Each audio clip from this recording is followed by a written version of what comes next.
Yeah, thanks for those asking those questions. Well, yeah, I started. Well, I was going to ask you a little bit about banjo too. For you, if you see any connection with that, because I come from a banjo background, and I bought a shorty. You know what a shorty is? You know, with two strings with Ben Low. No. Well, it's just a short back that's just two string. And I played that for quite a while, and now I'm, got all kinds of things. You can't. It's like a banjo. You can't just have one. So right. Looking at the different sounds now, see where it takes me. Well, yeah, you know what, and I'm not just saying that because I have a guitar addiction, myself, but I think that each new instrument you get, especially if they have different string combinations, they're each going to teach you something different. They're each going to inspire something different musically. And, for example, I played six-string guitar, acoustic and electric six-string guitar professionally for a decade before I picked up a cigar box guitar for the first time. And I picked it up on stage during a show, and I was immediately lost. Like, what do I do? I'm used to standard tuning. I'm used to six strings. I don't really know how to approach it. And we were just talking with you about that a little while ago. When you pick up a three-string or a four-string, it was like, well, I don't know how to play a four-string, but I do know how to play with broken strings, because that's happened to me plenty of times, when I've bent a string too far, hit something too hard, and I start a song on six, end it on three. And so I was like, okay, well, I just need to change the way I'm thinking about it. I don't need to change anything else, really. And so I ended up tuning it to an open G tuning, just thinking, well, this will sound good, and I pulled out a slide, and I played a song right there when that guy handed me that cigar box guitar, and I played another one, and I didn't want to put it down really, because at the end of the night I was thinking, well, this is giving me all kinds of new ideas. It's making me try a little harder. It's making my hearing, a little bit better. I have to listen to the instrument a little bit more, because I'm not just relying on patterns that I've learned and gotten under my hands. And so I think I went, that day, the cigar box guitar roots instruments was a big part of, me personally going from, the part about music where I feel like I'm trying to play this genre correctly, like I'm trying to play blues, or I'm trying to play rock, or I'm trying to play country, or I want to sound like the Allman Brothers when I play this song. There's a pressure in a way when you play conventional six-string guitar to fall into some kind of category like that. And then when you pick up an instrument that there aren't really a whole lot of rules on, it's like no one can really pressure you into playing a certain way the way they can with years and decades and centuries of tradition sometimes telling you have to play it that way. And when you're talking about banjos, though, that's what I think about. Talking about the banjo's been around longer than the guitar, so there's these traditions that are very hard to break with banjo. And like for example, with me, the 5-string banjo, I usually take the drone string off and play it as a 4-string with an extra tuner. You know what I mean? And just because the drone string from my 6-string background is on the wrong side of the instrument, I want that high note to be on the top.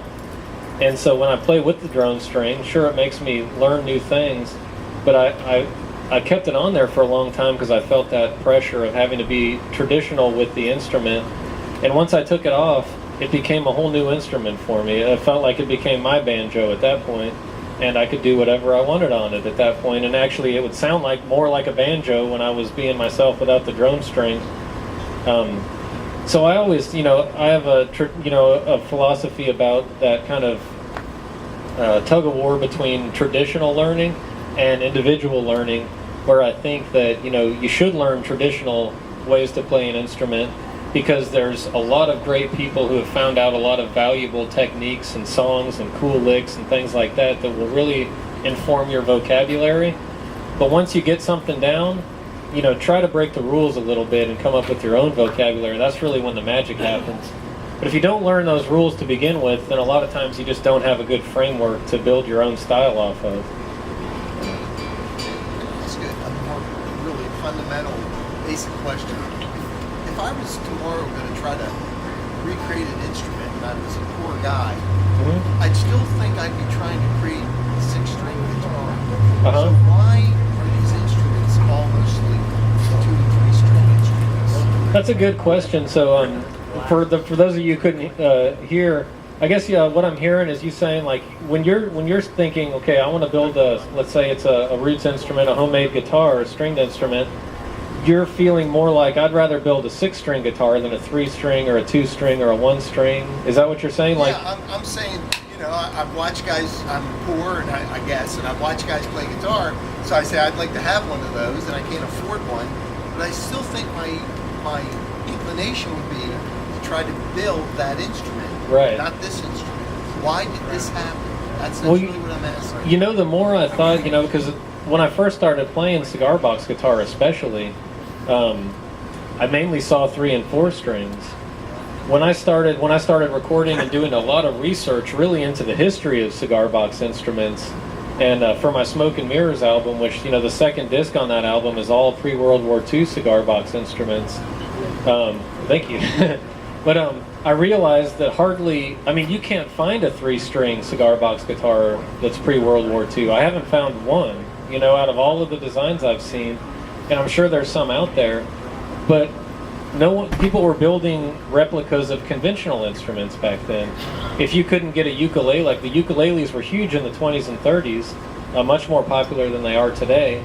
So during those decades, you see tons of cigar box ukuleles. In the 1800s, it was almost entirely banjos and fiddles. You hardly saw any other instruments. It's 5-string banjos and 3 or 4-string fiddles, depending on how much time they wanted to put into it, basically, I think.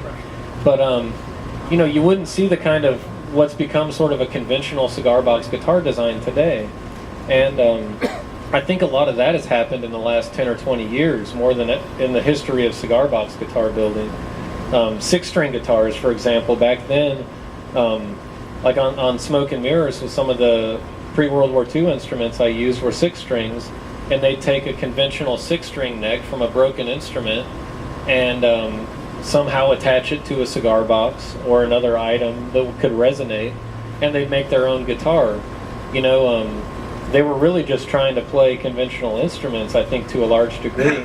And they were, a lot of them were really trying to make them look really nice also. They were trying to make them look classy. They really wanted a nice instrument. If you kind of reverse engineer what was this builder thinking back in the 20s or 30s, and like if they look totally black, it means they put beeswax all over it, to make it look shiny, but it turns black after half a century, things like that. And so my advice is always do what feels right. I think if you want to build a 6-string, build a 6-string. It's a little more complicated because the more strings you put on it, the more pressure is wanting to make that turn into a mousetrap, and just snap in on itself.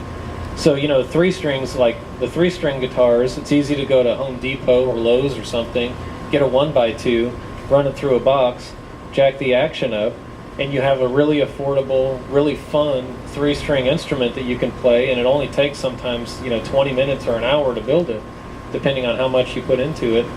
And there's something really cool and magical about that, going from 0 to having fun playing an instrument in that short amount of time. But I personally love seeing those instruments, like ones I've just never seen before, like that's a cool idea, or that's something that I've never heard of anyone trying before. And for example, this instrument right here, I just met Mike, who's, I always end up leaving these festivals with new friends, and he's one of them already. He showed me this instrument, and he said it's a cigar box guitar, and I said, well, that doesn't look like any cigar box guitar that I've seen, is my first impression looking at it. But I start looking at the soundboard here, and it's all pieces of cigar boxes that he made into a mosaic, basically, for the soundboard of this 4-string guitar.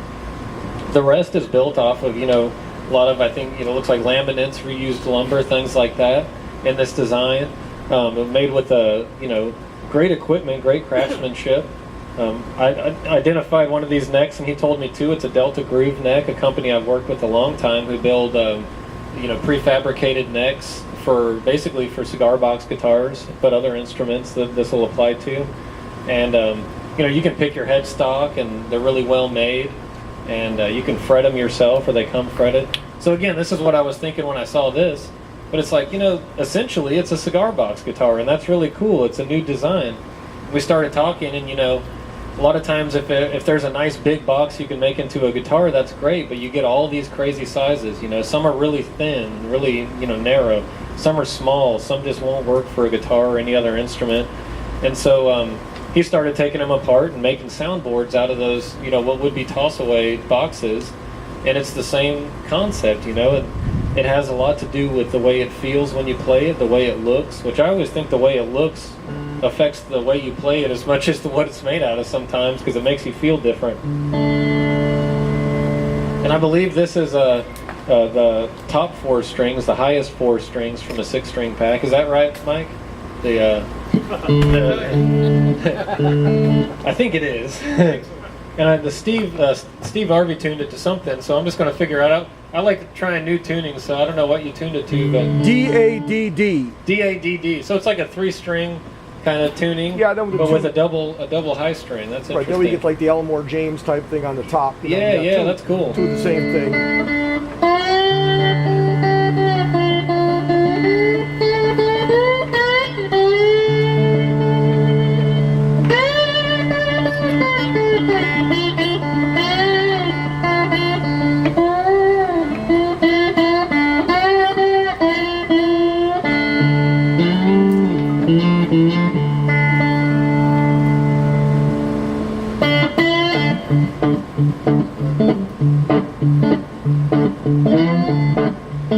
And since this is a workshop, I'll tell you a little bit about what I'm doing right here, and I was just going to make something up to get to know this guitar. But a lot of times I'll play a technique that I always equate with hill country blues. It's like Delta blues is a northern cousin.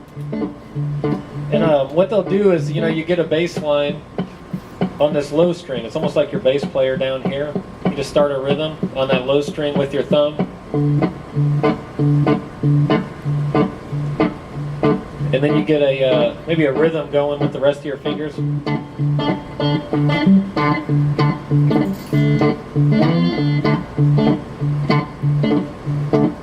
then you play that melody, usually on the top string or the top few strings. But since this top 2 strings are tuned to the same note, I'm going to get a double melody up on that one.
Thank you.